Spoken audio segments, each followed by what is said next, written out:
तो चलिए हम लोग ऑपरेटिंग सिस्टम के ये जो आज के क्लास में हम लोग ऑपरेटिंग सिस्टम फंक्शंस पढ़ रहे थे और आज हमें पढ़ना था शेड्यूलिंग एल्गोरिदम्स। कल हमने पढ़ाया था आपको क्लास में कि एक मैक्सिमम सीपीयू यूटिलाइजेशन के लिए scheduling of the processes are necessary, कि प्रोसेस को प्रॉपरली शेड्यूल किया जाए। उसमें हम लोगों ने पढ़ा था थ्रूपुट। थ्रूपुट पढ़ा था। थ्रूपुट क्या होता है? एक यूनिट ऑफ टाइम में कितने प्रोसेस कंप्लीट होते हैं, एग्जीक्यूट होते हैं, उसको हम कहते हैं थ्रूपुट। उसके बाद टर्न अराउंड टाइम है, किसी पार्टिकुलर प्रोसेस को एग्जीक्यूट करने में सीपीयू को कितना टाइम लगता है, उसे टर्न अराउंड टाइम कहा जाता है। ठीक है, तो ये तमाम चीजें हम लोग पढ़े थे। अब हम लोग सीधे चलते हैं शेड्यूलिंग एल्गोरिदम्स पे। और आपको पता है शेड्यूलिंग एल्गोरिदम्स कौन कौन से हैं? एक है जो मेनली सबसे अधिक जहां से आपके एग्जाम्स में चीजें क्वेश्चंस पूछे जाते हैं, एक है FCFS। FCFS means first come first served. First come first served.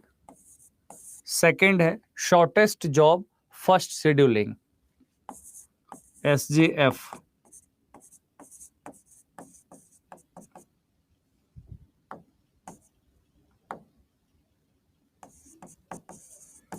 Shortest job first scheduling. ठीक है। तीसरा है प्रायोरिटी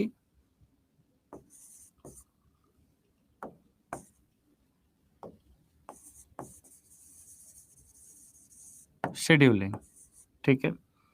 चौथा है राउंड रॉबिन शेड्यूलिंग। ठीक है।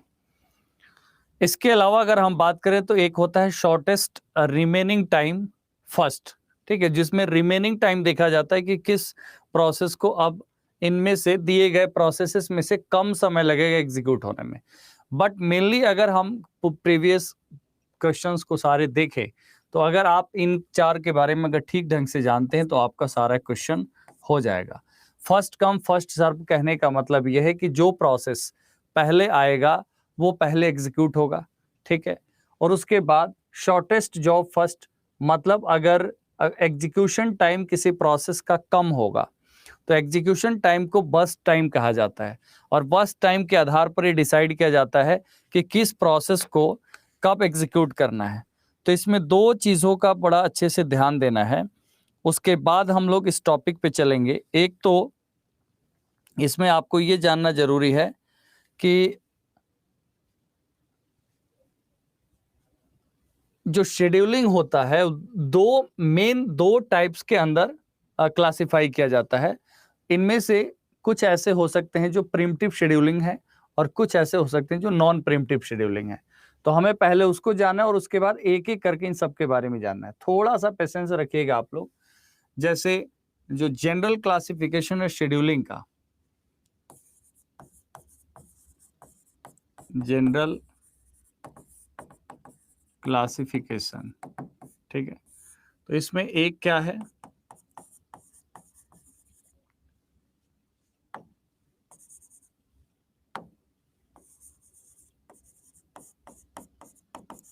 प्रिमिटिव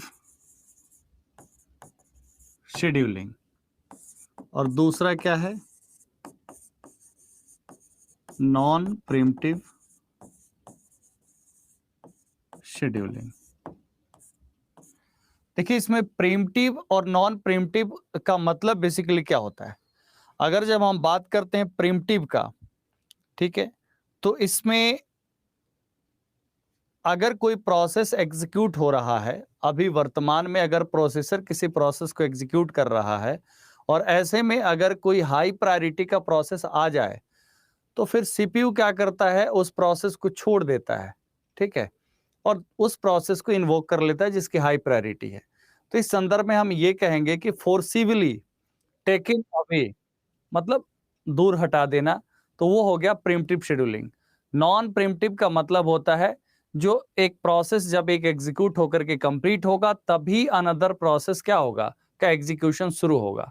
तो ऐसे में क्या होता है, एक होता है ना कि नेचुरल एक सिस्टमेटिक ढंग से और एक सिक्वेंशियल मैनर में प्रोग्राम और प्रोसेस का एग्जीक्यूशन होता है, तो उसे हम कहेंगे नॉन प्रिम्प्टिव।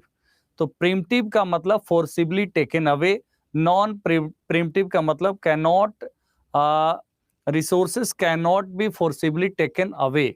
ठीक है, नॉन प्रिम्प्टिव में क्या होता है, यहां पर सीधा हम क्या कहेंगे, रिसोर्सेस आर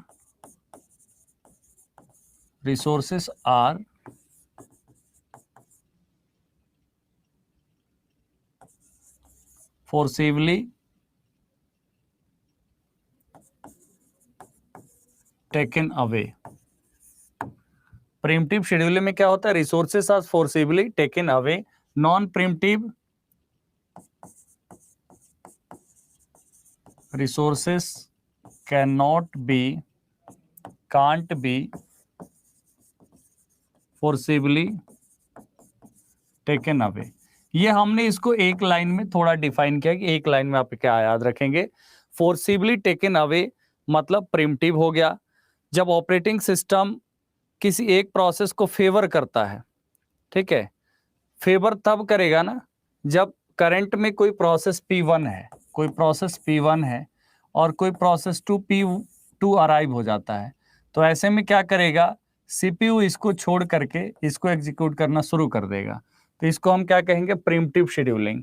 नॉन प्रिमिटिव का मतलब होता है कि पहले P1 को एग्जीक्यूट करेगा और फिर P2 एग्जीक्यूट होगा, मतलब सिस्टमेटिक और सीक्वेंशियल मैनर में। तो प्रिमिटिव और नॉन प्रिमिटिव का फर्क समझ में आया आपको? ठीक है, अब यहां पर बार बार एक चीज यूज होगा इस पूरे एल्गोरिदम में, वो है worst time.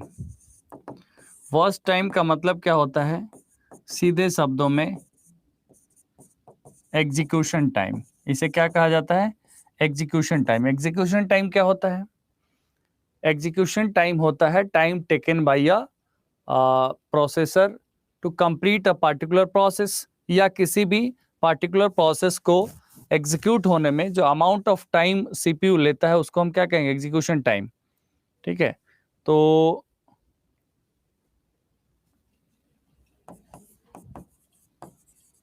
Amount of CPU time required by a particular process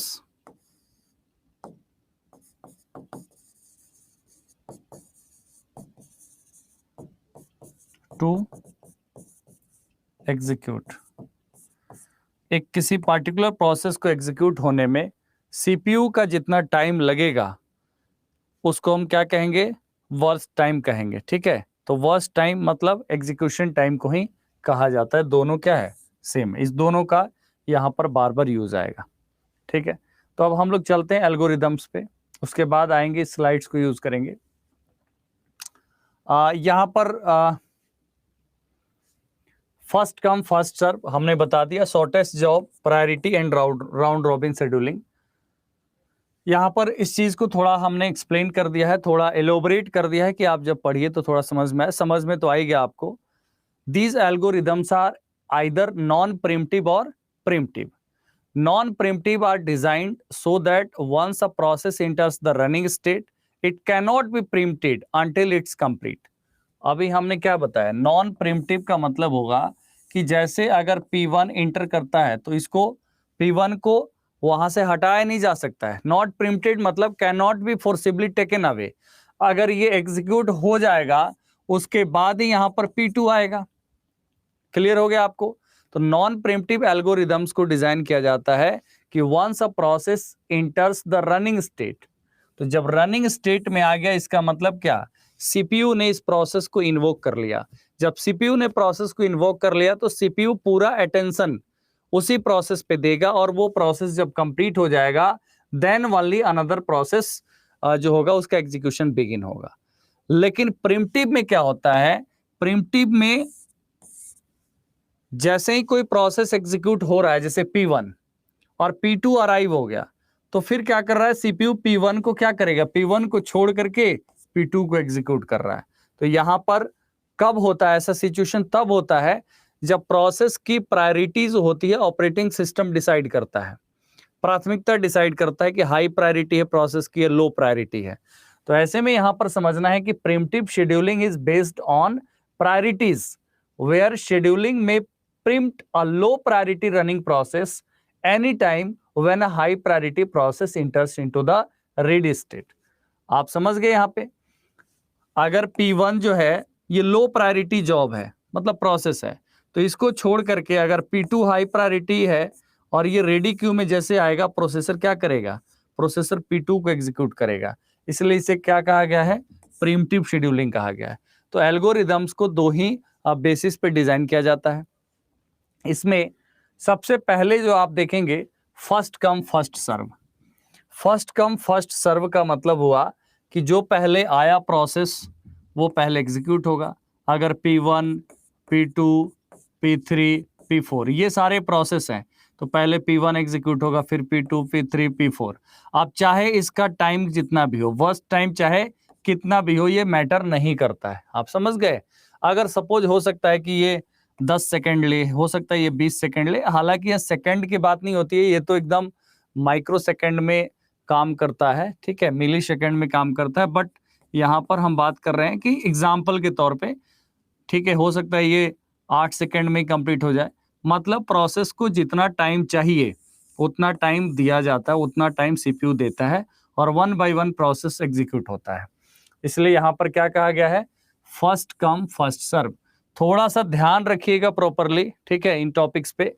तो पहला पॉइंट क्या है, jobs are executed on first come first serve basis. जो पहले आया वो पहले पाया वाला सिद्धांत है यहाँ पे, ठीक है।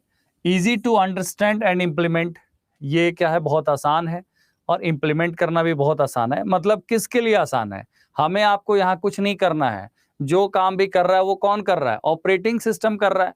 तो प्रोसेस का एग्जीक्यूट करना, प्रोसेस को मैनेज करना, तो यहाँ पर ऑपरेटिंग सिस्टम इस एल्गोरिदम का यूज अगर करता है तो उसको इम्प्लीमेंट करने में आसानी होती है, समझना आसान होता है उसके लिए। It implemented is on the based on FIFO queue. यहाँ पर क्या होता है, किस बेस पे ये इम्प्लीमेंट होता है, it's implementation is based on FIFO queue, मतलब फर्स्ट इन फर्स्ट आउट, ठीक है, first in first out Q के आधार पर मेंटेन होता है। इसका परफॉर्मेंस जो होता है वो पुअर होता है, poor in performance as average waiting time is high. यहां पर औसत प्रोसेस का जो वेटिंग टाइम होता है, यहां पर दो बात समझना है। एक मतलब एक इंपॉर्टेंट बात यही समझना है आपको कि किसी अगर प्रोसेस का वेटिंग टाइम हाई है तो उसको बेस्ट नहीं माना जाएगा। बेस्ट केस ये है कि वेटिंग टाइम एवरेज एक प्रोसेस का, मतलब प्रोसेसेस का वेटिंग टाइम जो होता है एवरेज क्या होना चाहिए, बहुत कम होना चाहिए। तो इस केस में फर्स्ट कम फर्स्ट सर्व में एवरेज वेट टाइम क्या होता है, हाई होता है। इसी को यहाँ पर आपको दिखाया गया है थोड़ा एग्जाम्पल में। यहाँ पर आपको एक गैंट चार्ट दिख रहा है। तो Gantt chart is nothing but एक पॉपुलरली मैथमेटिशियन थे उनके द्वारा दिया गया था एक चार्ट, मतलब इंट्रोड्यूस किया गया था, तो वो इस संदर्भ में यूज होता है, ठीक है। तो इसको थोड़ा सा समझना है। जैसे यहाँ देखिए प्रोसेस P1 है, P2, P3, P4। P1 का वर्स्ट टाइम का मतलब क्या हुआ, एग्जीक्यूशन टाइम हुआ। फर्स्ट टाइम मीन्स क्या हुआ, एग्जीक्यूशन टाइम हुआ। P1 को एग्जीक्यूट होने में कितना टाइम लगेगा, 21। मतलब worst time is calculated by the processor. ये मतलब calculated by the operating system. Operating system calculate करता है। P2 को 3 सेकेंड, P3 को 6 सेकेंड और P4 को 2 सेकेंड। अब यहाँ पर आप देख रहे हैं P1 पहले यहाँ पर आ रहा है, तो P1 क्या आ रहा है, मतलब first of all P1 start हो रहा है। इसका मतलब P1 का वेटिंग टाइम 0 होगा, क्योंकि P1 से ही तो प्रोसेसर एग्जीक्यूशन शुरू कर रहा है। तो P1 को तो बिल्कुल वेट करने की जरूरत नहीं है। और P1 को जब वेट करने की जरूरत नहीं है तो इसका वेटिंग टाइम क्या हो गया, 0 हो गया। और उसके बाद 21 सेकेंड केवल और केवल कौन टाइम लेगा, P1 लेगा, ठीक है। अब जैसे ही P1 पूरे तरीके से कंप्लीट हो जाएगा, फिर प्रोसेसर क्या करेगा, आप जानते हैं फर्स्ट कम फर्स्ट सर्व, ठीक है। तो यहां पर उसके बाद क्या होगा, P2 एग्जीक्यूट होगा। इसका मतलब P2 का आपसे पूछा जाए वेटिंग टाइम कितना है, P2 का वेटिंग टाइम कितना है, तो आंसर सीधा आप क्या करेंगे, यहां पर P2 का 21। अब 21 के बाद 3 सेकेंड का ये टाइम लिया, तब जाकर के एग्जीक्यूट हुआ। उसके बाद नंबर किसका आएगा, P3 का। अब P3 यहां पर आया कितने देर के बाद, 24 सेकेंड के बाद, और फिर P3 कितना समय लिया, 6 सेकेंड, तो यहां पर 6 सेकेंड में एग्जीक्यूट हुआ। P4 को वेट करना पड़ा कितना, 30 सेकेंड, और P4 फिर 2 सेकेंड में एग्जीक्यूट हो गया। तो यहां पर अगर हम बात करें, इस प्रोसेस का ये गैंट चार्ट कहलाता है, और इसमें एवरेज वेटिंग टाइम जो होगा, एवरेज वेटिंग टाइम क्या होगा, यहां पर 21 होगा। एक तो P1 का क्या 0, P2 कितना वेट कर रहा है, P2 21 second, plus P3 24 second, और P4 कितना वेट कर रहा है, 30 सेकेंड। इस सबको जोड़ करके डिवाइड करेंगे 4 से, क्योंकि 4 प्रोसेस है, तो यहां पर एवरेज वेटिंग टाइम आपका निकल जाएगा। जो भी वैल्यू आया वो एवरेज क्या हो गया, एवरेज वेटिंग टाइम है। आप मुझे बताइए, सभी लोग को समझ में आया? अब आप लोग बताएंगे कैसे, राइट टू स्पीच जो है आपका छीन लिया गया है, और आप लोग अभी तक सुप्रीम कोर्ट नहीं पहुंचे। अंडर आर्टिकल 32 आप लोग सुप्रीम कोर्ट नहीं पहुंचे, ठीक है, क्योंकि आपका राइट टू फंडामेंटल राइट का यहां पर उल्लंघन हुआ है।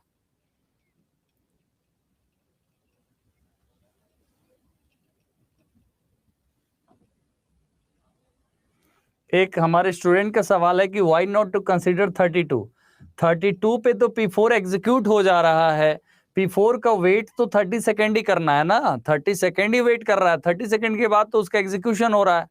तो हम वेटिंग टाइम निकाल रहे हैं, ना कि उसका ये निकाल रहे हैं कि एग्जीक्यूशन टाइम। समझ गए?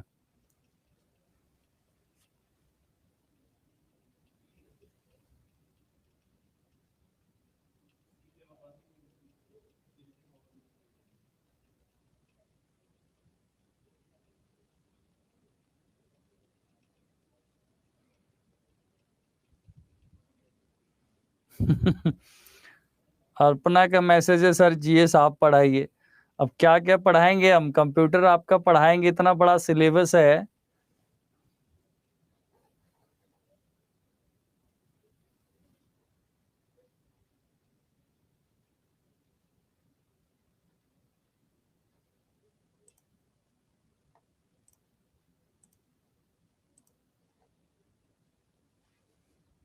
ठीक है, तो क्लियर हो गया यहाँ पे।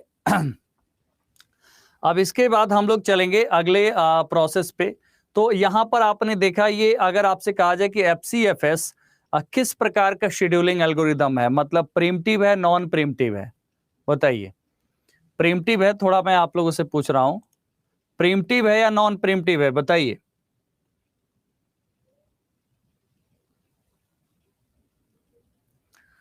संजय सिंह, आप सबको बोल दीजिए कैसे पढ़ाया जाता है। अच्छा, फिर बिल्कुल बोल देंगे संजय भाई, घबराइए मत आप।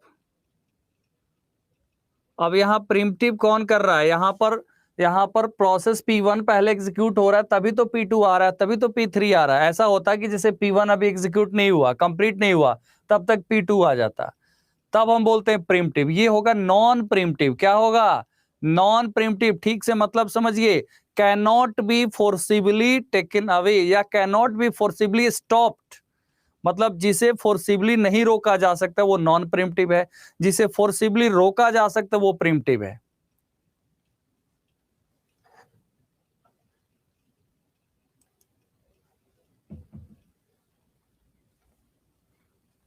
ओके, अब नेक्स्ट है शॉर्टेस्ट जॉब नेक्स्ट शेड्यूलिंग। अब देखिए, जॉब शॉर्टेस्ट या लॉन्गेस्ट ये डिसाइड होगा उसके सीपीयू बर्स्ट टाइम से, मतलब एग्जीक्यूशन टाइम से, कि वो कितना टाइम कोई प्रोसेस ले रहा है सीपीयू का, amount of CPU time a process takes in order to complete. एक प्रोसेस जितना टोटल समय सीपीयू का ले रहा है एग्जीक्यूट होने में, वही बर्स्ट टाइम है। यहां पर आप देखेंगे शॉर्टेस्ट जॉब उसी के आधार पर डिसाइड होता है। तो this is also known as shortest job, देखिए इसको शॉर्टेस्ट जॉब नेक्स्ट शेड्यूलिंग भी कहा जाता है या इसे शॉर्टेस्ट जॉब फर्स्ट शेड्यूलिंग भी कहा जाता है, तो दोनों में कोई डिफरेंस नहीं है, ठीक है। दूसरा पॉइंट में मेंशन क्या किया गया है कि best approach to minimize waiting time, waiting time minimize करने का क्या है, एक बेस्ट अप्रोच है, ठीक है। और easy to implement, easy to implement in batch systems, batch systems क्या होता है, batch operating, batch processing operating systems, जहां पे a group of similar type of jobs are group together, बहुत सारे टास्क को ग्रुप कर दिया जाता है और फिर क्या होता है, फिर एक एक करके उस प्रोसेस को सिक्वेंशियली एग्जीक्यूट किया जाता है, जिसे बैच प्रोसेसिंग कहा जाता है, ठीक है। तो easy to implement in the batch processing system where required CPU time is known in advance. अब पहले से पता होना चाहिए ना कि सीपीयू का रिक्वायर्ड जो टाइम है, सीपीयू टाइम, वो पहले से इसमें ज्ञात होना चाहिए। Impossible to implement in interactive systems where required CPU time is not known. अब ऐसे जगहों पर इसका यूज तो हो नहीं सकता जहां पर सीपीयू का टाइम पहले से ज्ञात ना हो, ठीक है। अल्टीमेटली लास्ट लाइन क्या लिखा हुआ है, इस पे आपको फोकस करना है। The processor should know in advance how much time process will take, ठीक है, ये एडवांस में पता होना चाहिए। तो इसको हम कहेंगे शॉर्टेस्ट जॉब नेक्स्ट शेड्यूलिंग। यहां पर शेड्यूलिंग होता है कैसे, देखिए यहां पे जैसे process P1, P2, P3, P4, ये 4 प्रोसेस है। अब बर्स्ट टाइम आप देखिए, इसको 21 सेकंड है, इसका 3 सेकंड है, इसका 6 सेकंड है, इसका 2 सेकंड है। तो यहां पर आप देखेंगे सबसे कम जो है बर्स्ट टाइम किसका, P4 का है। इसका मतलब यहां पर सबसे पहले क्या होगा, शॉर्टेस्ट जॉब हो गया, क्या ये शॉर्टेस्ट जॉब हो गया, तो पहले ये एग्जीक्यूट होगा P2, फिर उसके बाद कौन सा एग्जीक्यूट होगा, P2 एग्जीक्यूट, मतलब P4 एग्जीक्यूट होगा पहले, फिर P2, और फिर तीसरे नंबर पे आएगा P3, और फिर चौथे नंबर पे क्या आएगा, P1 आएगा।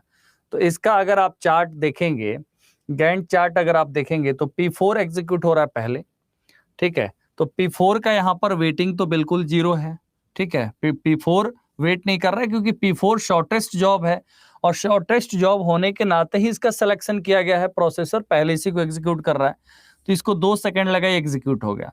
P2 जो वेट कर रहा है वो 2 सेकंड किया, और P2 को चाहिए 3 सेकंड, तो 3 सेकंड में P2 एग्जीक्यूट हो गया।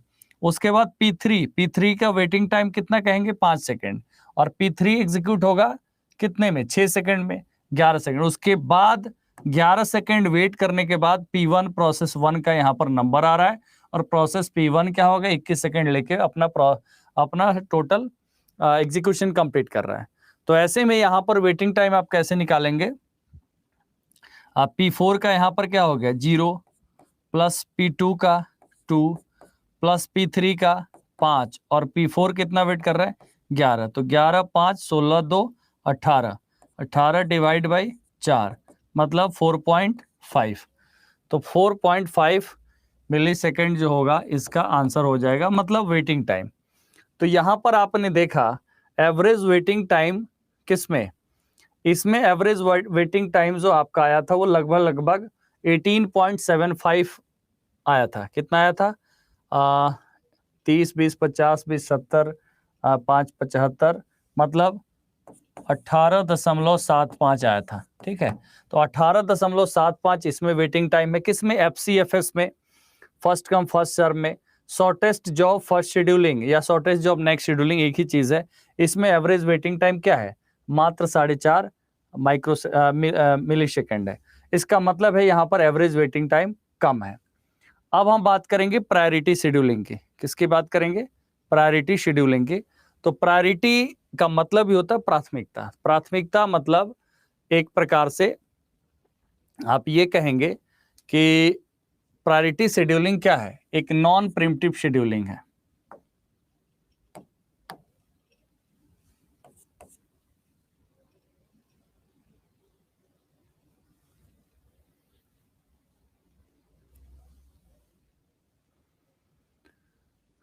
एंड इसमें क्या हो रहा है,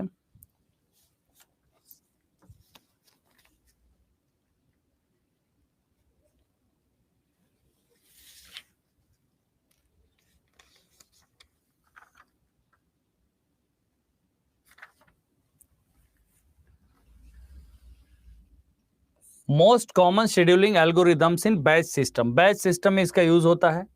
ठीक है, यहां पर आप सीधा मैं उस पर ले चलता हूं, इसको तो थ्योरेटिकली आप पढ़ लेंगे। यहां पर क्या हो रहा है कि प्रोसेस को प्रायोरिटी असाइन किया जाता है। जैसे प्रोसेस P1 को प्रायोरिटी दिया गया है 2, प्रोसेस P2 को प्रायोरिटी दिया गया है 1 एंड प्रोसेस P3 को प्रायोरिटी दिया गया है क्या 4 एंड प्रोसेस P4 को दिया गया है 2 मतलब 3। तो यहां पर Gantt chart for following process based on priority scheduling क्या होगा, इसमें पहला प्रायोरिटी है P2 का, तो पहले P2 एग्जीक्यूट होगा।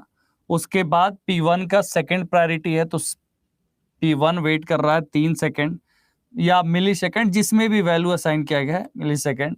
फिर ये एग्जीक्यूट होगा P1 और उसके बाद P4 और देन P3।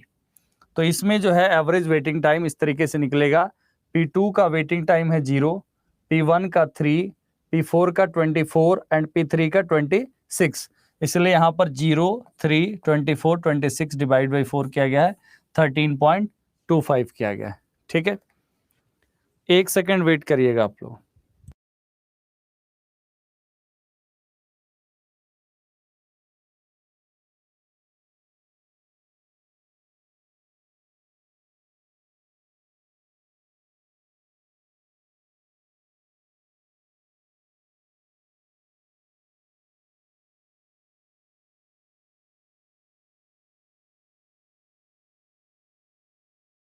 ओके, तो आई होप यहां तक आपको समझ में आ गया होगा।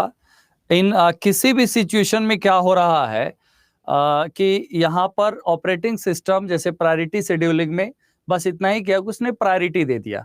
प्रायोरिटी दे दिया इसका मतलब ये है कि एक प्रोसेस अगर शुरू हो रहा है तो जब तक ये कंप्लीट नहीं हो रहा है दूसरा प्रोसेस नहीं आ रहा है।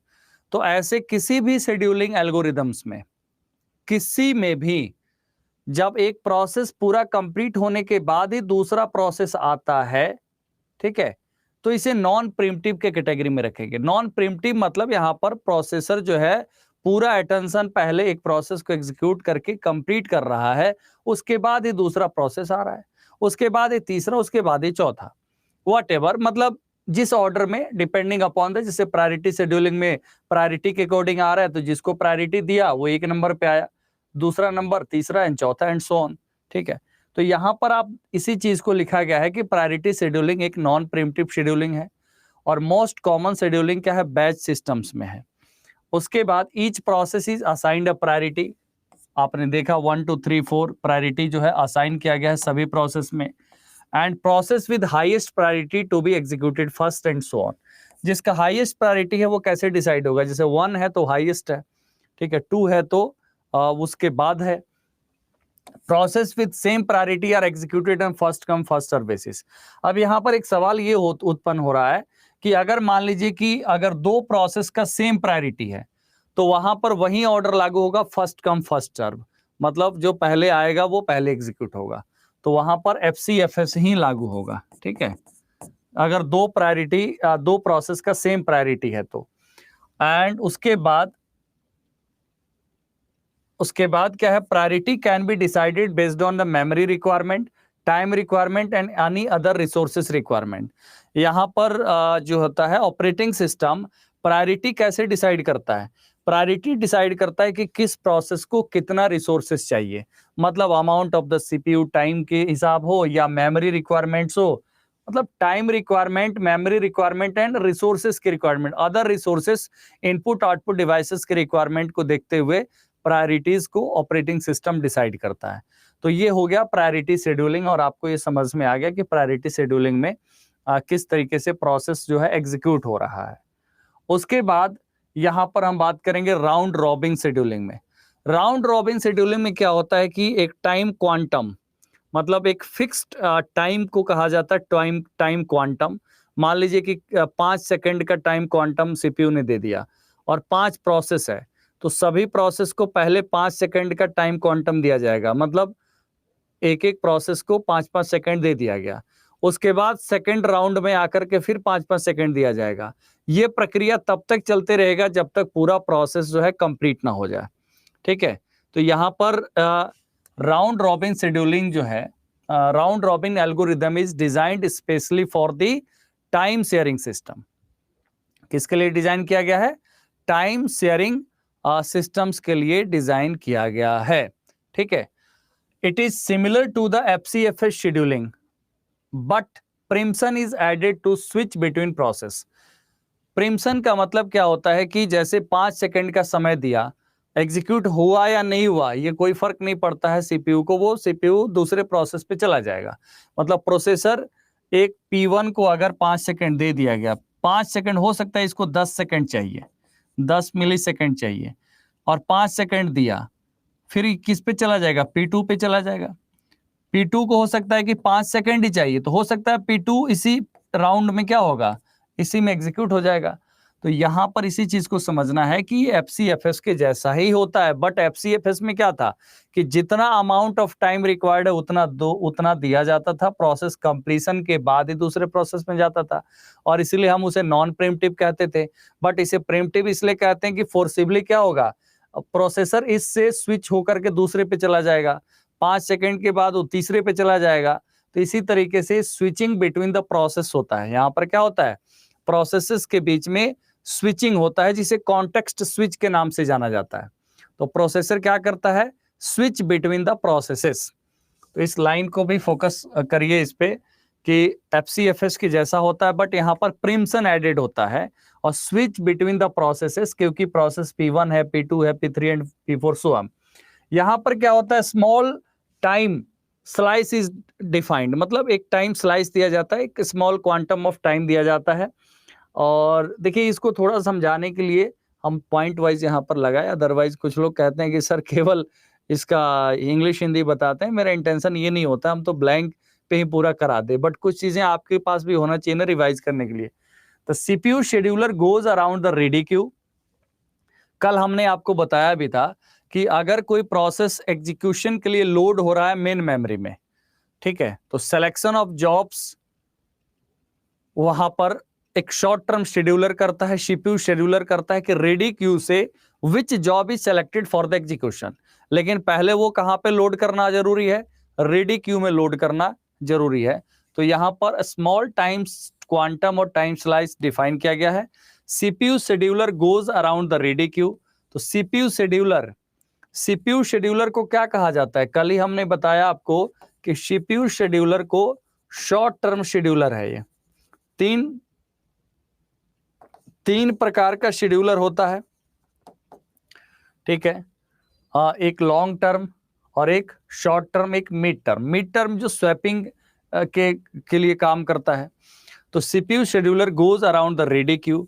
रेडी क्यू में ऑल द जॉब्स, मतलब यहाँ पर प्रोसेसेस जो है यहीं पर रिजाइड हो रहे हैं, जो वेटिंग फॉर द प्रोसेसर का वेट कर रहे हैं for execution, are resided into the ready queue. जो लोग कल नहीं थे, मैं रिपीट बार बार इसलिए कर रहा हूं कि आप समझ जाइए। 3 प्रकार का क्यू होता है, कल की क्लास में हमने कराया है, पढ़ लीजिएगा। एक होता है job queue and ready queue और डिवाइस क्यू।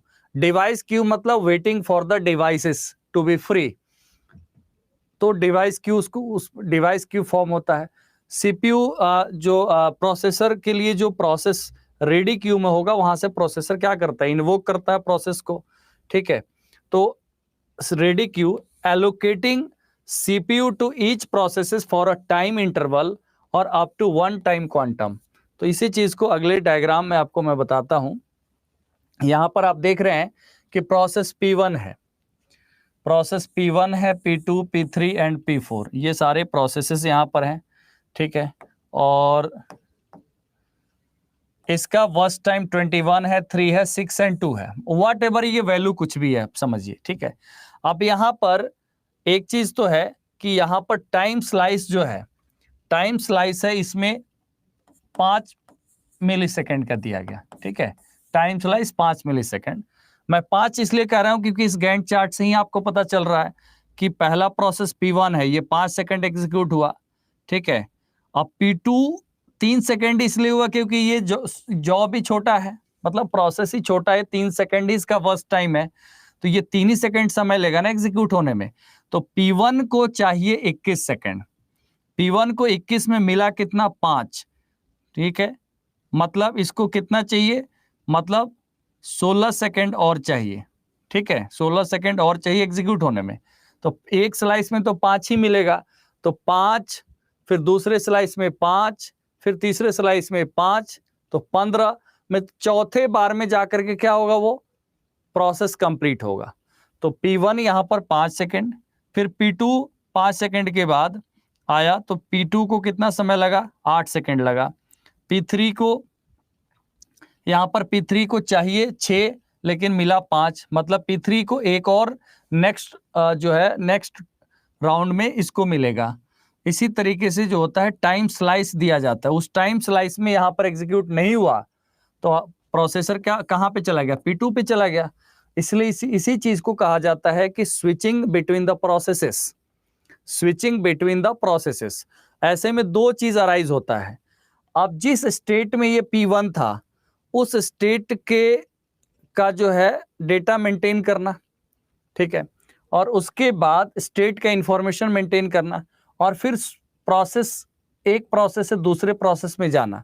तो यहां पर यूज क्या होता है, यहां पर यूज होता है, आपको याद होगा कल या कभी चर्चा हुई थी, कॉन्टेक्स्ट स्विचिंग कहते हैं इसे। क्या कहते हैं, कॉन्टेक्स्ट स्विचिंग कहते हैं। तो कुल मिलाकर के अब हमें यहां पर इसका वेटिंग टाइम निकालना है। वेटिंग टाइम कैसे निकलेगा बताइए, अब आप लोग को कोई आइडिया कैसे निकलेगा इसका वेटिंग टाइम?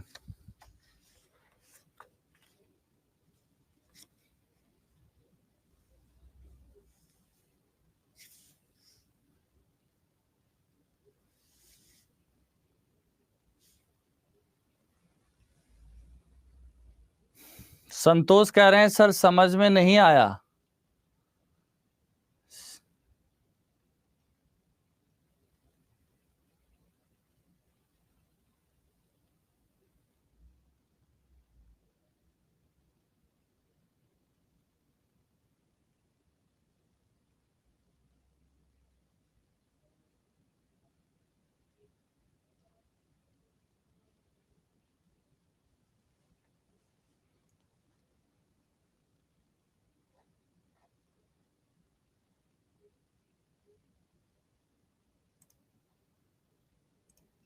ओके मैं समझ गया। कुछ लोग ये कह रहे हैं कि बाउंस कर रहा है, कुछ लोग और कह रहे हैं कि एक बार एक्सप्लेन करिए। प्रीम्प्टिव नॉन प्रीम्प्टिव प्रतिभा कह रही है एक बार और। देखिए यहाँ पे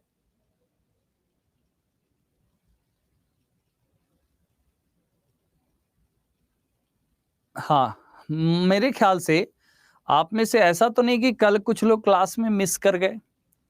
आप में से कुछ लोग कल क्लास मिस किए हैं तो बताइए। मतलब अब तो मैं ऑफ किया हूं, मतलब कुछ डेफिनेटली जो है मैं देख पा रहा हूं आप लोग के क्वेश्चन जिस तरीके से आ रहे हैं, मैं देख पा रहा हूं कि कल क्लास जो है आप लोग मिस किए हैं। ठीक है, तो क्लास तो मिस मत करिए। ठीक है, अब यहां देखिए सबसे पहले P1 का जो वेटिंग टाइम है, वेटिंग टाइम कहने का मतलब कि कंप्लीशन के लिए, कंप्लीशन के लिए मतलब एग्जीक्यूट होने के लिए P1 यहां पर आप देखें लास्ट में 31 मिलीसेकंड तक वेट कर रहा है। लेकिन उस 31 सेकंड में P1 को ऑलरेडी सीपीयू ने टाइम दिया है कितना, एक बार तो दिया यहां 5 सेकंड, ठीक है, दूसरी बार P1 को दिया है फिर 5 सेकंड, ठीक है, और तीसरी बार यहां पर फिर 5 सेकंड दिया है। ठीक है, मतलब 15 सेकंड तो P1 को दिया गया है एग्जीक्यूशन में। तो टोटल P1 का यहां पर P1 का है वेटिंग जो है, लास्ट जो P1 एग्जीक्यूट हुआ है 31 सेकंड इसको वेट करना पड़ा है। लेकिन उस 31 सेकंड में 15 सेकंड जो है P1 एग्जीक्यूट हुआ है। तो 31 में से 15 को घटाएंगे तो क्या बचेगा, 15 16 सेकंड। ठीक है, मतलब 16 सेकंड जो टाइम है वो यहां पर P1 को ऑलरेडी दिया गया है। ठीक है, उसके बाद आप P2 को देखेंगे तो P2 तो एक बार में एग्जीक्यूट हो गया। ठीक है, P2 एक बार में एग्जीक्यूट हो गया, मतलब इसका वेटिंग टाइम है 5। ठीक है, उसके बाद P3, अब P3 दो बार में एग्जीक्यूट हुआ है, तो P3 जो है यहां पर आप देखेंगे 20। ठीक है, लेकिन 20 में P3 क्या हुआ है, 5 सेकेंड एग्जीक्यूट हुआ है, तो 20 - 5 मतलब 15। ठीक है, और उसके बाद अगर हम बात करें P4 की, तो P4 2 सेकंड का टाइम लिया, 13 वेट किया, 13। अगर हम इसको जोड़ देंगे तो 16, 6, 5, 11, 5, 16, 3, 19, 9, 1, 1, 2, 1, 3, 1, 4। कुछ गलती हुई है इसमें, ठीक है। गलती क्या हुई है मैं देख लेता हूं एक बार।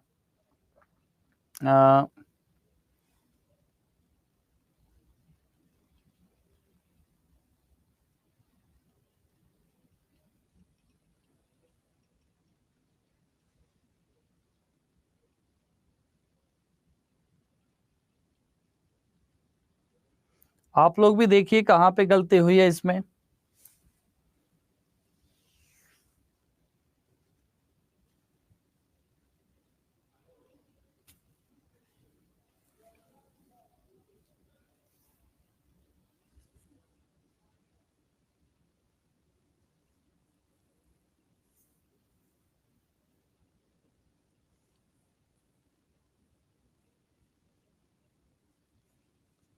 और मुझे बताइए,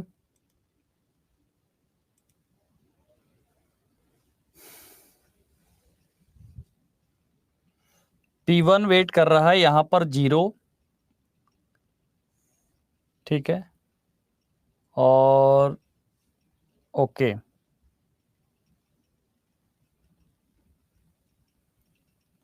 इकतीस,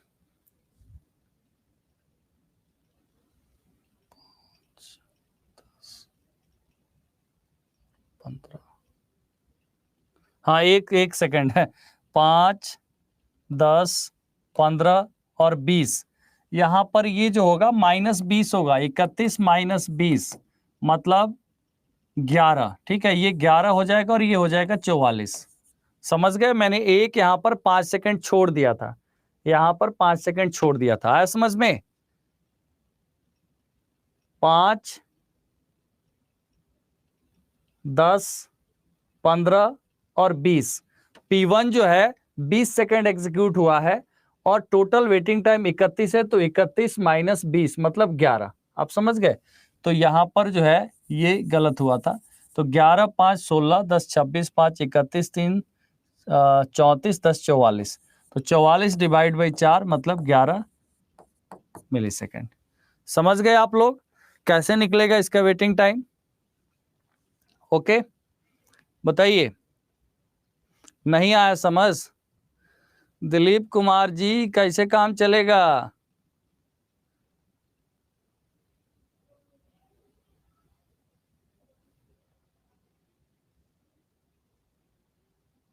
आ गया ना?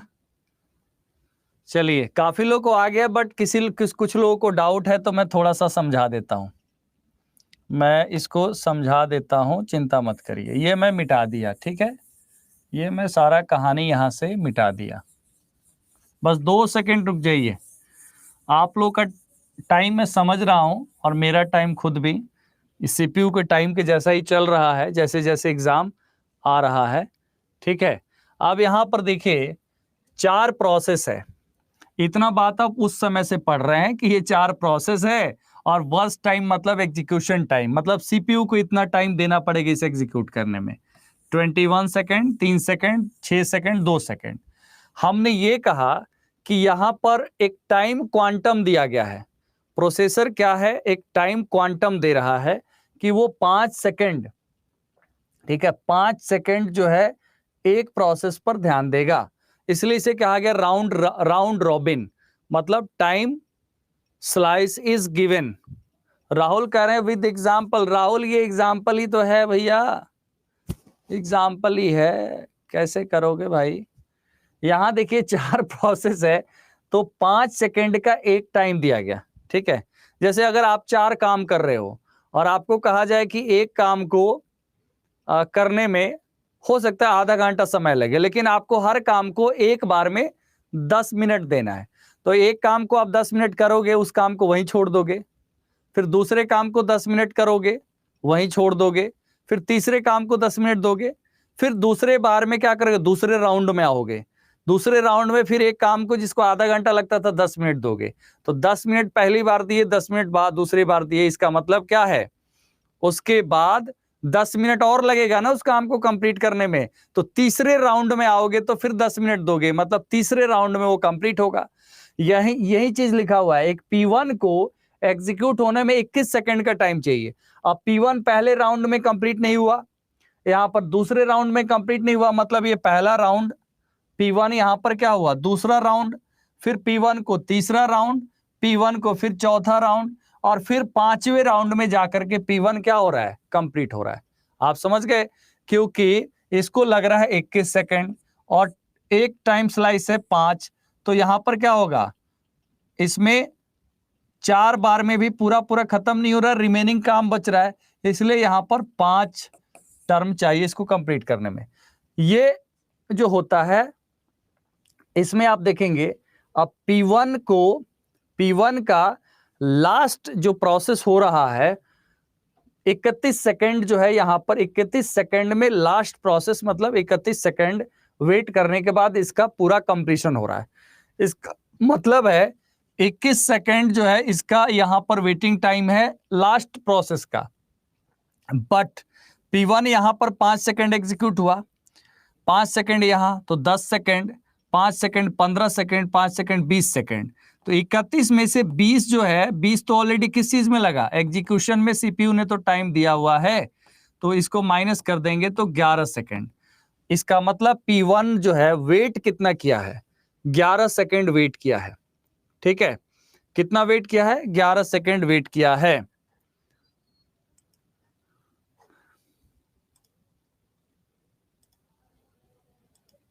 ओके, अब यहां पर देखेंगे 11 सेकंड P1 वेट किया, P2 है, अब P2 पर जैसे ही प्रोसेसर आया, क्योंकि 5 सेकंड के बाद तो फोर्सिबली किस पे चला जाएगा, P1 को छोड़ के P2 पे चला जाएगा, तभी तो इसे क्या कहा गया, तभी इसे कहा गया प्रिमिटिव शेड्यूलिंग है। ये कौन सा शेड्यूलिंग है, प्रिमिटिव के अंतर्गत आएगा। P2 तो 3 में एग्जीक्यूट हो गया, तो P2 को वेट केवल और केवल कितना देर करना पड़ा, P2 को वेट करना पड़ा, ये P1 का वेटिंग टाइम है, P2 को वेट करना पड़ा 5 सेकंड, P3 को कितना करना पड़ा, P3 को करना पड़ा 2 बार में एग्जीक्यूट हुआ है, मतलब यहां पर 20 सेकंड। ठीक है, 20 में से एग्जीक्यूट हुआ है 5, मतलब P3 को 15 सेकंड वेट करना पड़ा, और P4 को 13 सेकंड वेट करना पड़ा है, यहां पे कितना, 13 सेकंड। तो सबको अगर जोड़ दें आप तो 15 5 20 और 14 कितना हुआ, 44 divide by 4 equal to 11 millisecond. तो ये यहां पर एवरेज वेटिंग टाइम किसमें निकला, राउंड रॉबिन शेड्यूलिंग में निकला। किसमें, राउंड रॉबिन शेड्यूलिंग में। तो आई होप आपको ये शेड्यूलिंग एल्गोरिदम्स जो है समझ में आ गया है। ठीक है, तो आ गया तो बताइए मुझे समझ में, अगर 3-4 चीजें आपको समझ में आ गया कि प्रिमिटिव क्या है, नॉन प्रिमिटिव क्या है, बस टाइम क्या है, ठीक है, और शेड्यूलिंग एल्गोरिदम्स, वेटिंग टाइम, ये सब समझ में आ गया अगर, तो यहां पर एक बात समझना है कि एमसीक्यूज में छोटी छोटी बातों का ध्यान रखा जाता है। तो ऐसे में आपसे बस टाइम से जुड़ा प्रश्न आ सकता है। हाँ, कल मैं इसलिए कहा कि कुछ लोग नहीं थे क्योंकि मैं देख पा रहा था कि कई लोगों का जो प्रश्न था रिलेटेड टू वेटिंग टाइम था, ठीक है, रिलेटेड टू आपका रिस्पॉन्स टाइम था, related to turnaround time था। तो कल हमने इसको क्लियरली आपको क्लास में बता दिया है कि टर्न अराउंड टाइम क्या होता है, रिस्पॉन्स टाइम क्या होता है, वेटिंग टाइम क्या होता है, ठीक है, और आपका थ्रूपुट क्या होता है। ठीक है, कल की क्लास में हमने कराया है, तो उसके रिकॉर्डिंग को एक बार देख लीजिए। ठीक है, हमारा टाइम लगाइएगा तो आप ही का टाइम जाएगा, हमारा क्या जाएगा, तो हमने इसको कल ही कराया है। ठीक, तो एक सवाल था आपका कॉन्टेक्स्ट स्विचिंग, और सवाल नहीं भी होता तो मैं इसको कराता। कॉन्टेक्स्ट स्विचिंग क्या है, इसको समझना है। जैसे मल्टीटास्किंग के सिस्टम में बेसिकली होता क्या है,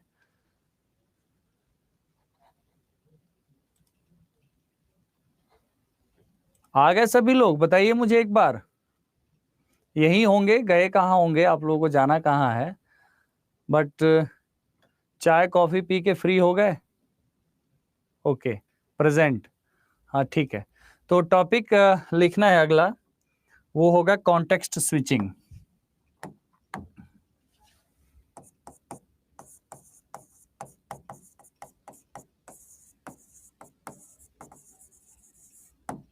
ठीक है, कॉन्टेक्स्ट स्विचिंग। देखिए यहां पर क्या होता है, कॉन्टेक्स्ट स्विचिंग के केस में अगर सपोज कोई प्रोसेस है P1, ठीक है, कोई प्रोसेस है P1 और P1 से एक प्रोसेस से दूसरे प्रोसेस में, अगर एक प्रोसेस से दूसरे प्रोसेस में प्रोसेसर स्विच करता है, P1 P2, मतलब देयर आर मल्टीपल प्रोसेसेस, हो सकता है P3 एंड सो ऑन। ठीक है, तो ऐसे में प्रोसेसर क्या करता है, P1 से स्विच होता है P2 पर, P2 से P3 पे। तो ऐसे सिचुएशन में ड्यूरिंग मल्टीटास्किंग सिस्टम आप देखते हैं कि एक ही बार में आप सिस्टम ऑन करते हैं तो एक तरफ डाउनलोड चल रहा होता है, एक तरफ आप कोई MS ऑफिस ओपन कर सकते हैं, मतलब there are multiple task can be performed simultaneously. तो वो मल्टीपल टास्क कैसे परफॉर्म होता है उसको समझना है। जैसे प्रोसेस P1 है, तो P1 से जब प्रोसेसर P2 पे जाता है तो P1 से रिलेटेड जो स्टेटस होता है, मतलब स्टेटस ऑफ, केवल समझना है, इसको लिखना नहीं है अभी। Status of P1 is stored in register. ठीक है, status of P1 is stored in register. P1 का स्टेटस किस में स्टोर होता है, रजिस्टर में। एंड उसके बाद फिर यहीं से प्रोसेस जो शुरू होता है, ठीक है, और फिर P2 को CPU क्या करता है, अपना पूरा अटेंशन P2 को दे देता है। जैसे P2 एग्जीक्यूट होगा, मान लीजिए और फिर P1 पे आना है, तो फिर P1 में जिस पॉइंट पर प्रोसेसर छोड़ के जाता है उसी पॉइंट से शुरू हो जाता है। अब यहाँ पर सवाल ये उठता है कि status of P1 is stored in the register. ठीक है, आपको पता है कि प्रोसेसर किसका यूज करता है किसी भी प्रोसेस को एग्जीक्यूट करने में, तो रजिस्टर का यूज करता है। रजिस्टर क्या है, मेमोरी लोकेशंस है, memory, high speed memory locations used by processor to execute a particular process. और उसमें भी अगर बात करें हम तो बहुत सारे टाइप के रजिस्टर्स होते हैं, आप लोगों ने पढ़ा भी है।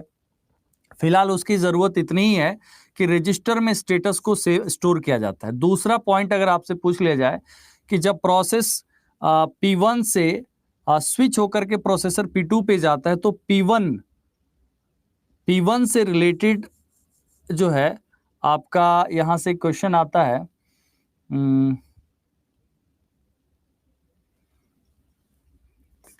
स्टेटस तो हो गया और उसके बाद हाँ P1 वेट करेगा। P1 क्या करेगा, यहाँ पे वेट करेगा। बताइए, कल ही हम लोग पढ़ रहे थे ना, P1 वेट कर रहा है, और जब वेट करता है तो फिर ये कहां पर, किस क्यू में जाता है, ये फिर वेट कहां पर करेगा, रेडी क्यू में वेट करता है। क्योंकि रेडी क्यू दरअसल होता क्या है कि कोई भी प्रोसेस आपको पता है, new, ready, running, waiting, terminated, मतलब अगर वो CPU का वेट कर रहा है, एग्जीक्यूशन का वेट कर रहा है, तो उसे रेडी क्यू में होना ही होगा, चाहे वो किसी स्टेट में क्यों ना गया हो, मतलब वेटिंग स्टेट में या किसी स्टेट में, उसको यहां पर आना है, कहां पर, रेडी क्यू। तो यहां पर कॉन्टेक्स्ट स्विचिंग के केस में प्रोसेस वेट कहां पे करता है, तो रेडी क्यू में वेट करता है। अब इसको थोड़े से कुछ सेंटेंसेस के हेल्प से मैं आपको लिखवा देता हूं।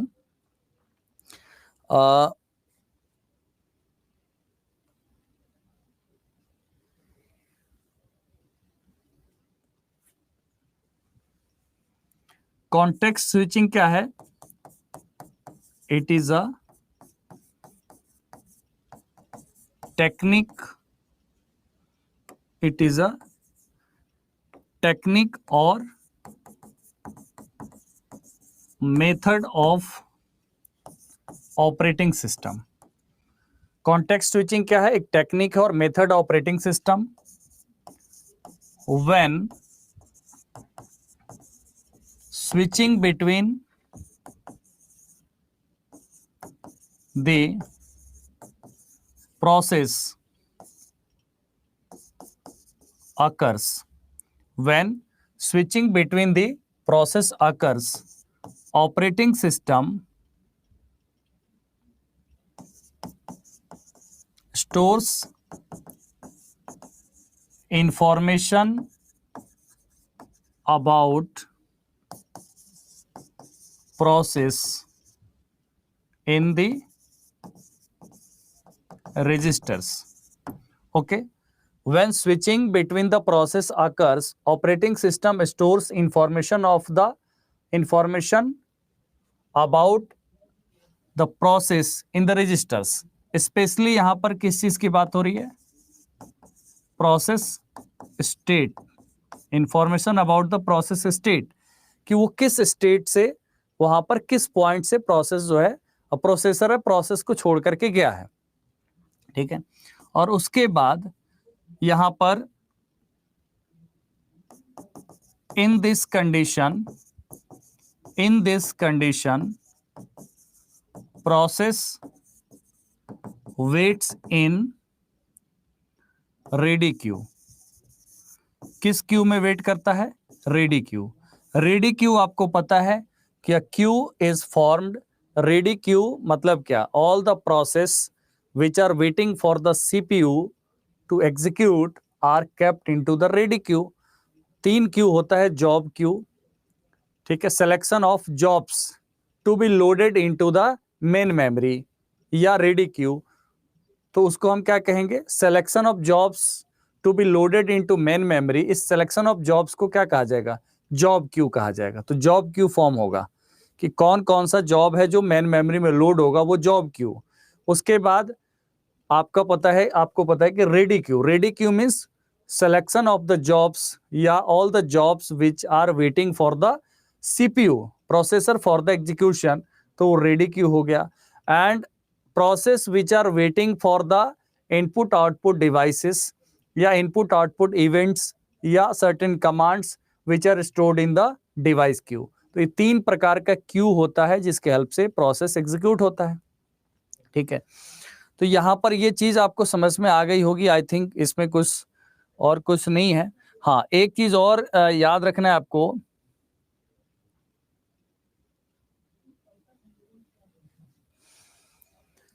मल्टीटास्किंग सिस्टम में होता क्या है, ये एक इंपॉर्टेंट कैरेक्टरिस्टिक है, तो इसलिए हम लिखेंगे it define important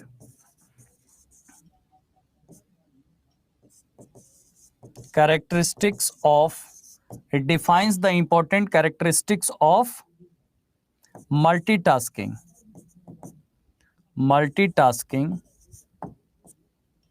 operating system. Multitasking में क्या होता है? A single processor is shared among the various processes. एक ही प्रोसेसर होता है जो मल्टीपल प्रोसेस को एग्जीक्यूट करता है। मतलब single processor is responsible to execute multiple task. तो जब एक ही प्रोसेसर मल्टीपल टास्क एग्जीक्यूट करता है, इसका मतलब है कि वहां पर कॉन्टेक्स्ट स्विचिंग तो होगा ही होगा, वहां पर स्विचिंग बिटवीन द प्रोसेसेस होगा। प्रोसेसर कभी इस पे ध्यान देगा, कभी उस पे ध्यान देगा, और उस केस में सबका इंफॉर्मेशन भी सेव करना है, तो इंफॉर्मेशन रजिस्टर में सेव होगा। प्रोसेस वेट भी करेगा तो रेडी क्यू में भी होगा। तो all this things comes under the context switching. बताइए, मुझे समझ में आ गया आप लोगों को? तो बताइए, सभी लोग बता दीजिए यस और नो। सर ये कैसा एक्सप्लेनेशन है? दिलीप कर रहे हैं कैसा एक्सप्लेनेशन है, तो आप ही लोग बता दीजिए कैसा एक्सप्लेनेशन है।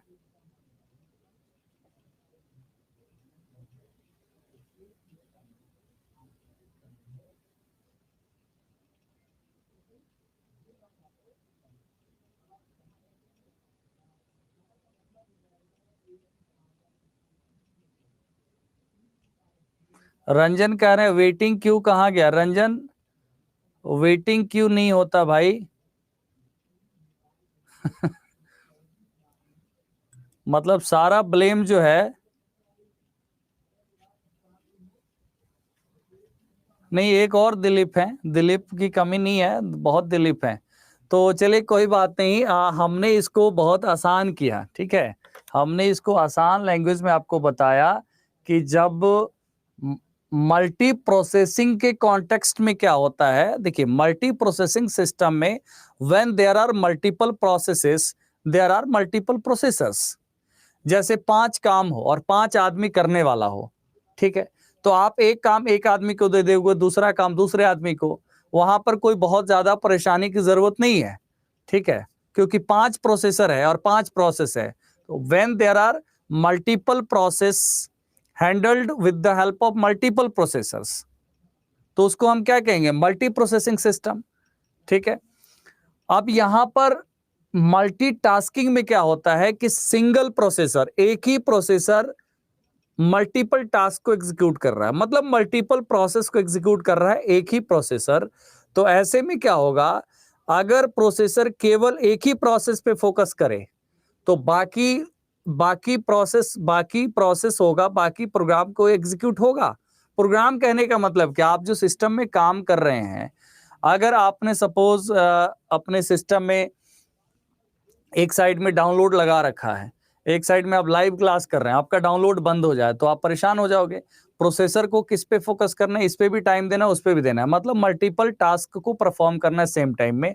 तो उस केस में क्या होता है कि यूजर पॉइंट ऑफ व्यू से आपको क्या लगता है कि आपका सारा प्रोसेस वर्क करता है, बट एक बहुत ही होता है ना कि स्मॉल अमाउंट ऑफ टाइम के लिए क्या होता है कि प्रोसेसर जो है अपना अटेंशन जो है दूसरे प्रोसेस पे ले जाता है। इसका कारण क्या है, इसका कारण बहुत सारे चीज है।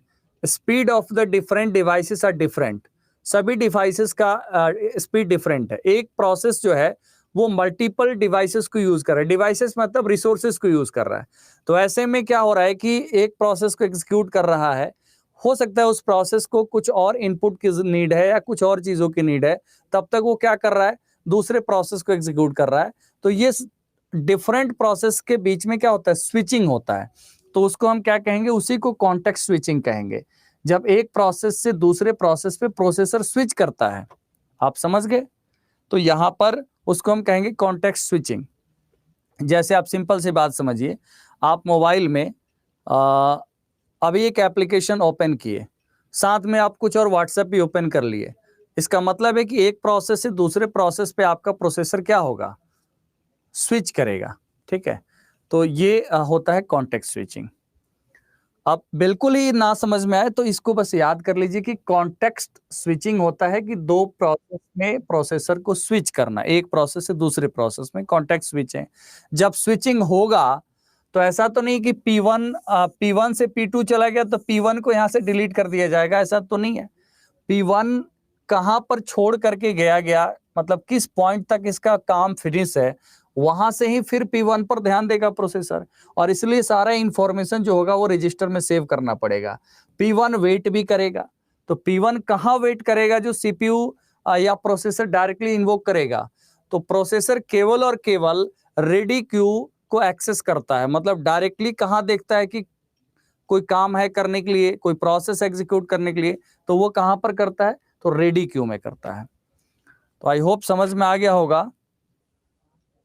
यहां तक हम लोग कर चुके थे, the priority of a process will if the scheduler assigns it a static priority. इससे पहले वाले क्वेश्चंस कर चुके थे, तो यहां से आप लोगों को रिप्लाई करना है। मैं थोड़ा सा इनेबल कर देता हूं आपके चैट को। ओके, क्या होगा आंसर बताइए क्वेश्चन नंबर 10 का।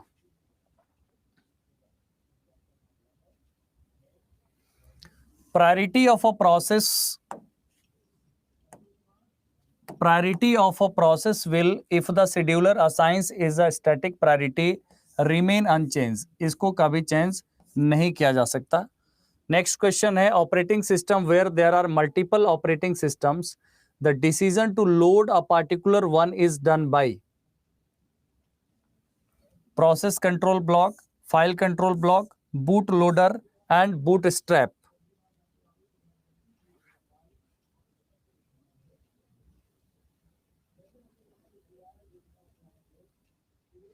जिनका गलत होगा वो खासकर ध्यान देंगे एक एक क्वेश्चन पे, क्योंकि ये मिसलेनियस चीजें होते हैं, कई बार जो है किसी टॉपिक में इंक्लूड नहीं होता बट क्वेश्चंस में रहता है, ठीक है।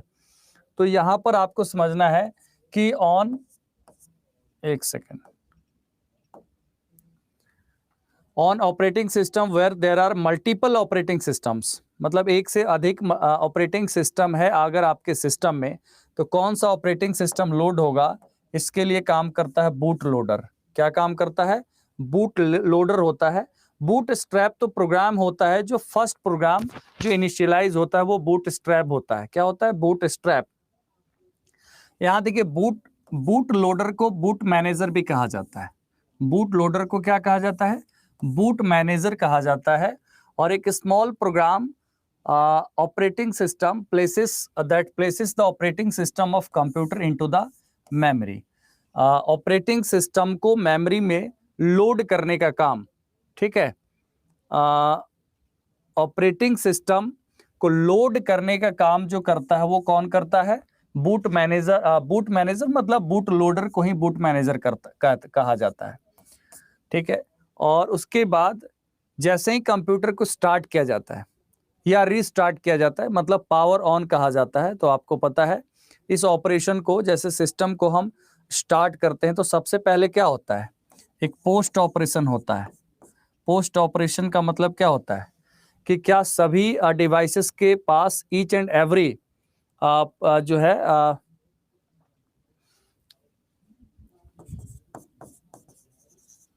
पावर ऑन सेल्फ टेस्ट कहा जाता है। क्या कहा जाता है? पावर ऑन सेल्फ टेस्ट कहा जाता है, ठीक है।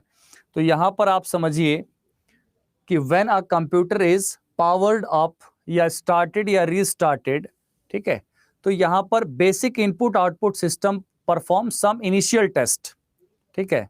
सम इनिशियल टेस्ट, ये टेस्ट कौन करता है? बायोस करता है। बायोस क्या है? बेसिक इनपुट आउटपुट सिस्टम, ठीक है। Perform some initial test and then transfer control to the master boot record. फिर कंट्रोल को कहां पे ट्रांसफर करता है? एमबीआर के पास करता है। एमबीआर क्या है? मास्टर बूट रिकॉर्ड है, जहां पर बूट लोडर प्रोग्राम जो होता है वो स्टोर होता है। तो बूट लोडर, अगर आपसे कहा जाए कि बूट लोडर कहां पर स्टोर रहता है? मास्टर बूट रिकॉर्ड में, ठीक है। मास्टर बूट रिकॉर्ड में ये स्टोर रहता है। तो ये जितने भी पॉइंट्स यहाँ पे लिखे गए हैं बहुत इंपॉर्टेंट है, ठीक है। नेक्स्ट क्वेश्चन क्या है? The fill in the blanks program initializes all aspect of the system from CPU register to device controller and the contents of main memory and then starts the operating system. इसमें से कौन सा program है? ठीक है, the fill in the blanks program initializes all aspects of the system from CPU registers to device controllers and to contents of main memory and then start the operating system। तो उस programme को क्या कहा जाता है?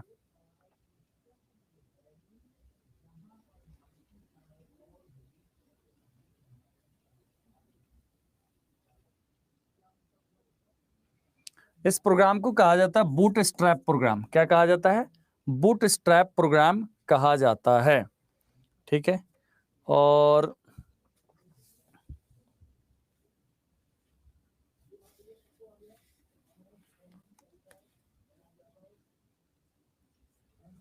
Next question क्या है? ये यूनिक्स के बारे में है। थोड़ा बहुत जो क्वेश्चंस है वो यूनिक्स से कुछ कुछ मेन क्वेश्चंस आ सकते हैं आज समझ में, ठीक है। मेन कुछ क्वेश्चंस यूनिक्स से आएंगे, तो यूनिक्स को हम साथ साथ करते रहेंगे। In Unix which system call creates the new process? कौन सा सिस्टम कॉल यूनिक्स में न्यू प्रोसेस क्रिएट करता है? तो फोर्क, ठीक है। Fork command, option B is right. Next question देखिए, Unix operating system new process is created by fork system call. Fork system call returns a process ID which is generally the process ID of the child process created। जो भी process create हो रहा है उसका ID होता है। Next question क्या है? The process that are residing in main memory and are ready and waiting to execute are kept on a list called। पिछले क्लास में इसके बारे में हम लोग पढ़ चुके हैं।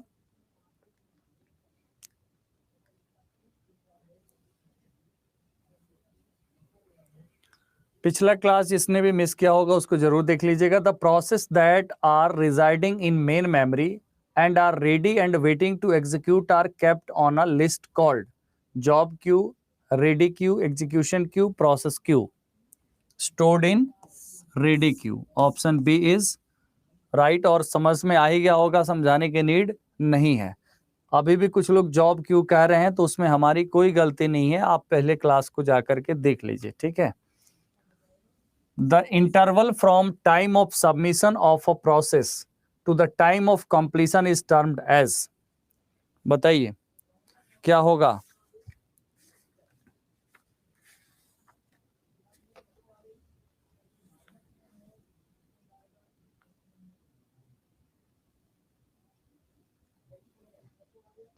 आपसे क्या पूछा गया है?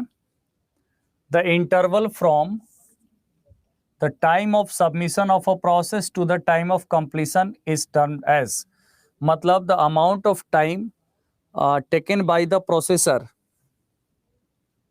to execute a particular process,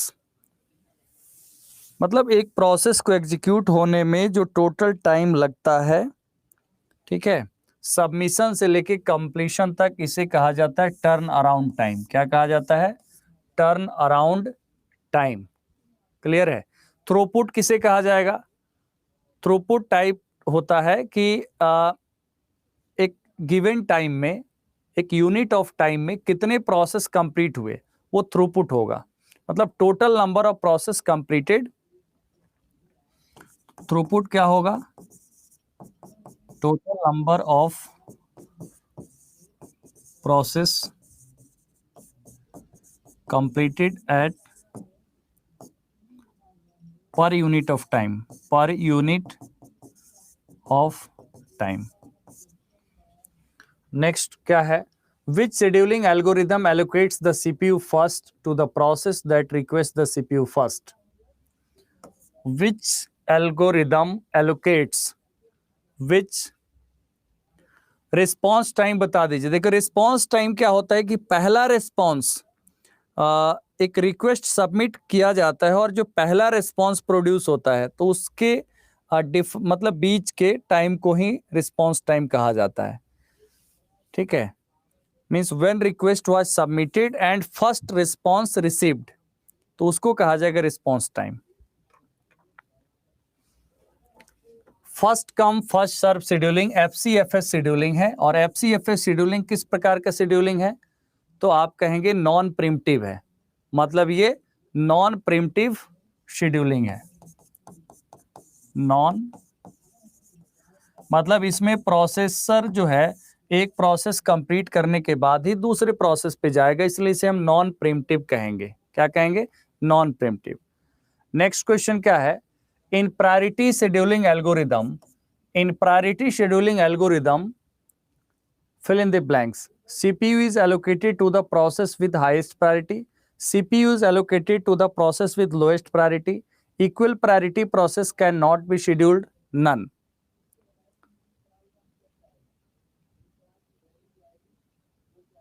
answer होगा इसका क्या? Option A, CPU is allocated to the process with highest priority. और प्रायोरिटी को 1 2 3 4 प्रायोरिटी असाइन कौन करता है? तो प्रायोरिटी असाइन करता है कौन? Priority is assigned by operating system.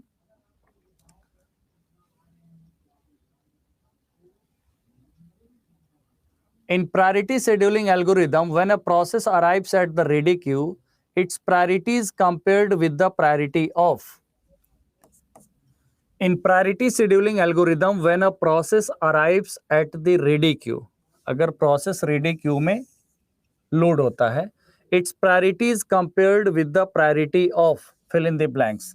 All process, currently running process, parent process, INIT process. इसके प्रायोरिटी को कंपैरिजन किससे होगा? करेंटली रनिंग प्रोसेस से होगा। और करेंटली रनिंग प्रोसेस से होगा तो अगर इसकी प्रायोरिटी हाई होगी तो इस प्रोसेस को क्या करेगा? वहीं पे सस्पेंड कर देगा, ठीक है, यहीं पे सस्पेंड कर देगा और उसके बाद दूसरा प्रोसेस एग्जीक्यूट होगा। तो यहां पर आप इसको हम क्या कहेंगे, प्रायोरिटी, मतलब प्रायोरिटी शेड्यूलिंग भी एक नॉन प्रिम्प्टिव शेड्यूलिंग ही है, बट यहां पर ऑपरेटिंग सिस्टम क्या कर रहा है, प्रायोरिटी असाइन कर रहा है। ठीक है, नेक्स्ट क्वेश्चन, और उसको रेडी क्यू में भेज देगा, वो तो है ही, हम लोगों ने पढ़ा था। नेक्स्ट क्वेश्चन क्या है, what is waiting time? The total time in the blocked and waiting queues, the total time spent in ready queue, the total time spent in the running queue, the total time from the completion till the submission of a process.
हाँ, waiting time क्या है, time taken in the ready queue, option B जिसका है बिल्कुल सही जवाब है। Next क्या है, what is response time? What is response time?